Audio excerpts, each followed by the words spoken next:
Diciembre de 2025. Imaginen la escena, una sala de audiencias en Nueva York. Un hombre, con uniforme de recluso, frente a un juez. A su lado, su madre de 80 años. Y junto a ella, su nieto. 3 generaciones. 3 generaciones de una misma familia, la familia Joaquín, enfrentando a la justicia.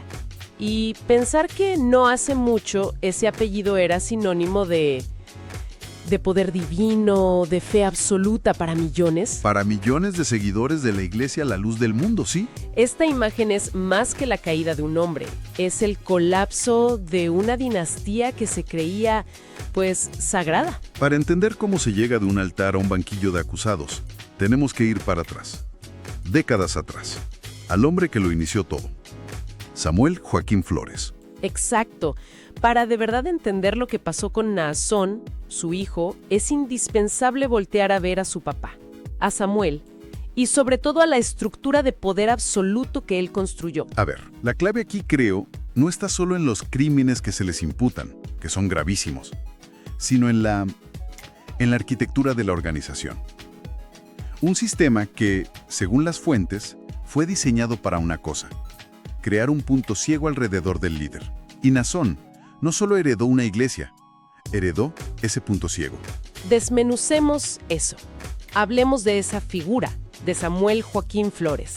Para los fieles de la Luz del Mundo, él no era un simple pastor. No, para nada. Era el apóstol. Su palabra era ley divina. Y punto. Bajo su mando, la iglesia tuvo una expansión brutal. Y con ella se consolidó una estructura donde la obediencia no era una virtud, era la base de la salvación. Y justo en ese contexto, la familia Joaquín no era una familia normal. Eran tratados como realeza. Ese es el concepto clave. No eran solo líderes religiosos. Se posicionaron con un derecho divino. Claro. Y esto es fundamental para entender por qué, cuando empiezan a salir las acusaciones, a muchos seguidores les resulta imposible siquiera procesarlas. No es como acusar a un político de algo. Para ellos era como acusar a un rey de no haber sido puesto ahí por Dios. Es un ataque a los cimientos de su fe. Totalmente. Casi una herejía. Y sin embargo, las grietas aparecieron. Las fuentes nos llevan a los años 90. A una investigación de Los Angeles Times que fue una bomba en su momento. Empezaron a salir testimonios muy serios, ¿no? Muy serios. Hablamos de acusaciones directas de abuso sexual contra Samuel Joaquín. Fíjate, una exmiembro declaró que fue violada por él siendo menor de edad. ¡Qué fuerte! Y no fue un caso aislado. Aparecieron otras voces, como la de Moisés Padilla, que dijo haber sufrido abusos de niño. Incluso un exsecretario, Fernando Flores, no solo lo acusó de agresión, sino que añadió un detalle, pues muy extraño. ¿Qué dijo? Dijo que el propio Samuel se describía a sí mismo como un ángel asexual que, sin embargo, mantenía relaciones con hombres y mujeres. A ver, un momento. Múltiples acusaciones, algunas de personas de su círculo más cercano y, legalmente, ¿qué pasó? Nada. ¿Nada? Nada. Samuel Joaquín nunca fue condenado. La versión oficial, digamos, es que las denuncias no avanzaron por falta de pruebas. Suena demasiado conveniente. ¿Qué pasaba realmente detrás? Aquí es donde entra en juego lo que las fuentes llaman el mecanismo del silencio. Y no es un encubrimiento tradicional de gente escondiendo papeles, ¿sabes? Es algo mucho más profundo y, en cierto modo, mucho más efectivo. Es un mecanismo cultural. Explícame eso. ¿Cómo funciona un mecanismo del silencio? Imagínalo como el sistema inmunológico de la organización. Pero en lugar de atacar virus, está diseñado para identificar y destruir cualquier información que amenace al líder. Ok. Si un miembro se atrevía a denunciar, la respuesta inmediata de la comunidad no era investigar, era atacar al acusador. Se le tachaba de traidor, de estar poseído, de ser un enemigo de Dios. O sea, ¿la denuncia no se veía como un grito de auxilio? No, se veía como una agresión espiritual. Y en ese entorno, pues, ¿quién se atreve a hablar? El propio sistema te aísla y te desacredita antes de que tu voz pueda tener eco. El silencio nos impone con amenazas. Se cultiva. Se cultiva y se normaliza. Y ese es el entorno en el que crece Naasón Joaquín García. Imagina crecer viendo que tu padre es la ley, que sus decisiones no se cuestionan, que sus actos no se explican. Uf. La lección que aprendes desde niño no es sobre moral o ética, es sobre poder. Y la lección es que el poder, cuando lo vistes con un manto de fe, se vuelve prácticamente invulnerable. Lo cual nos deja con una pregunta bastante inquietante. ¿Qué pasa cuando le entregas las llaves de ese reino, con su poder intacto y sin contrapesos, a un hijo que fue formado por ese mismo sistema? Pues pasa lo que vimos después. La historia da un vuelco. Exacto. Cuando Nazón asume el liderazgo, para la mayoría de fieles fue la continuación lógica, casi predestinada. Heredaba un puesto, sí, pero sobre todo heredaba un apellido que era una garantía de autoridad divina. Y por años, el sistema funcionó. Hasta el 3 de junio de 2019. Ese día, todo se rompió. La noticia fue un shock global. Agentes federales arrestan a Naasón Joaquín García en California. Y de repente los titulares ya no hablaban de milagros ni de templos. Hablaban de trata de personas, producción de pornografía infantil y abuso sexual de menores. Y las fianzas. Las fianzas que se fijaron al principio eran astronómicas. 50 millones de dólares para él, 25 millones para una de sus colaboradoras, Alondra Ocampo. Para quienes no somos expertas legales, ¿qué nos dice una cifra así de descomunal? Nos dice dos cosas muy claras. Uno, que la Fiscalía considera que los crímenes son de una gravedad extrema. Y dos, que ven al acusado como un riesgo de fuga inmenso. Alguien con acceso a recursos financieros masivos y una red internacional que podría ayudarlo a desaparecer. Claro. 50 millones no es para un delincuente común. Es una cifra que refleja la escala de la operación que los fiscales creen estar enfrentando. El impacto simbólico tuvo que ser devastador. Por primera vez en la historia de la Iglesia, el apellido Joaquín no estaba en un altar, estaba en un expediente judicial. Fue un antes y un después.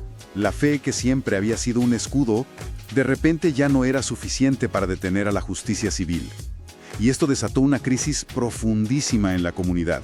Me imagino. Por un lado, tenías a los defensores a ultranza, convencidos de que todo era una conspiración. Por otro, muchos que guardaron silencio. Y por primera vez, un sector importante de fieles empezó a hacerse preguntas que antes eran impensables. La duda se había instalado. Y el escándalo no paró ahí. Se hizo más grande. Después de la detención vino una demanda federal que ya no apuntaba solo a Nazón, sino a toda la estructura que presuntamente lo protegía. Exacto. Una de las acusaciones más perturbadoras que mencionan las fuentes es la de una menor que habría sido abusada sistemáticamente desde los 12 años. Y fíjate qué fascinante y qué trágico. En esas nuevas acusaciones, ¿qué nombre vuelve a aparecer? El de su padre. El de Samuel, el padre. No como el acusado principal, pero sí como parte de un patrón, de un pasado que nunca se investigó a fondo. Las acusaciones de los 90s, que fueron silenciadas, ahora volvían como un eco en el caso del hijo. El apellido que antes era su protección Se había convertido en su mayor carga. El fantasma del padre estaba en la misma sala del tribunal. Después de ese arresto en 2019, la cosa se complicó aún más. Parecía que el caso se quedaría en la justicia estatal de California, pero no. En octubre de 2023, la historia dio otro giro durísimo. Un gran jurado federal presentó cargos adicionales contra él. Y aquí quiero detenerme. Mencionas la palabra federal. Para la gente que nos escucha, ¿por qué es tan importante esa distinción? ¿Qué implica que el caso escale a nivel federal? Es un cambio de juego total. Implica que ya no estamos hablando de un fiscal de distrito local. Estamos hablando del gobierno de los Estados Unidos, con sus recursos casi ilimitados. Ok. Los cargos federales suelen estar ligados a crímenes que cruzan fronteras estatales, como la trata de personas o el crimen organizado. La investigación se vuelve mucho más amplia y las penas potenciales astronómicamente más altas. Es, como dices, un punto de no retorno. O sea, la justicia federal ya no solo mira al individuo. No, mira a la organización, como una posible empresa criminal. Una empresa criminal. ¡Qué acusación tan fuerte! Ya no se trata de los pecados de un hombre, sino de un sistema entero puesto en duda. Exactamente. Las preguntas que se abren son enormes y muy incómodas. ¿Cuánta gente sabía? ¿Cuántos participaron? ¿Cuántos simplemente minaron para otro lado por miedo o por fe? La figura del hijo del apóstol ya no es la de un líder caído. Es el epicentro de una red de investigaciones que amenaza con sacar a la luz décadas de secretos. Y eso nos lleva de vuelta a donde empezamos. a esa escena culminante en la sala de audiencias de Nueva York en diciembre de 2025. Con todo este contexto, la imagen cobra una fuerza brutal. Nazón Joaquín García no está solo. No. Está su madre, Eva García, de 80 años, y su nieto, Joram Núñez Joaquín. La dinastía entera, vestida con el uniforme de la prisión. Esa imagen lo resume todo. Es la primera vez que Eva García, la matriarca, comparece públicamente junto a su hijo.